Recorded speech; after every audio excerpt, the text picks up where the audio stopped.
Tu profesor virtual presenta Movimiento relativo. Efecto de la corriente de un río sobre una embarcación. Si dejamos un bote suelto en un río y no hay objeto alguno que se interponga, éste se moverá en la dirección de la corriente del río y a la misma velocidad.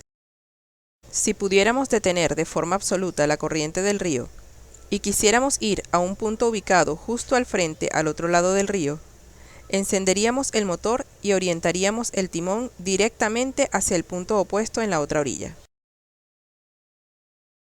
El movimiento en este caso sería como se ilustra, y a la velocidad generada por el motor del bote al moverse sobre el agua se le llama velocidad del bote respecto al río. En una situación real, el bote está expuesto a dos velocidades. Una es la del río que lo arrastra, y la otra es la del bote respecto al río. La velocidad resultante es la velocidad del bote respecto a tierra, y es la que determina la trayectoria que sigue este. La velocidad del río es constante, por lo tanto, la distancia que recorre en esta dirección se calcula con distancia igual a rapidez por tiempo. Si la velocidad del bote es constante, la distancia que recorre en esta dirección se calcula con distancia igual a rapidez por tiempo. La trayectoria del bote es una línea recta que va desde el punto de partida hasta el punto de llegada.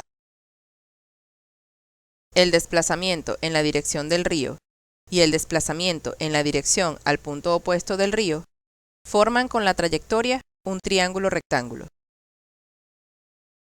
Si aislamos el triángulo del entorno, podemos observar los detalles matemáticos que nos permiten realizar los cálculos. En este triángulo, la hipotenusa es la trayectoria, y los catetos son distancia recorrida en la dirección del río y distancia recorrida en dirección al punto opuesto. El teorema de Pitágoras, aprendido en matemática de tercer año, dice: el cuadrado de la hipotenusa es igual a la suma de los cuadrados de los catetos. Hipotenusa es la distancia correspondiente a la trayectoria. Cateto 1 es la distancia recorrida en la dirección del río. Y cateto 2 es la distancia recorrida en la dirección al punto opuesto. Tenemos la relación entre las distancias. Del mismo modo, se puede obtener la relación entre las velocidades.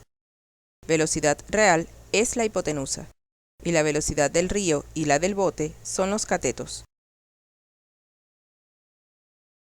Ejemplo. Un río corre hacia el norte con una velocidad de 3 km por hora. Un barquero atraviesa la corriente con una velocidad relativa al agua de 4 km por hora hacia el este.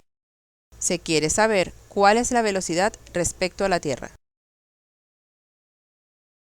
Las tres velocidades forman un triángulo rectángulo al que podemos aplicar Pitágoras. Así: hipotenusa al cuadrado, velocidad del bote respecto a la tierra al cuadrado, es igual a cateto 1 al cuadrado, velocidad del río al cuadrado, más cateto 2 al cuadrado, velocidad del bote respecto al agua al cuadrado. Velocidad del bote respecto a la tierra al cuadrado es igual a velocidad del río al cuadrado, 3 km por hora al cuadrado, más velocidad del bote respecto al agua al cuadrado, 4 km por hora al cuadrado. Para despejar la velocidad del bote respecto a tierra, aplicamos raíz cuadrada del otro lado. Efectuamos las operaciones, calculamos y simplificamos unidades. Velocidad del bote respecto a la tierra es 5 km por hora. Tu profesor virtual, desarrollando soluciones virtuales para tus necesidades académicas.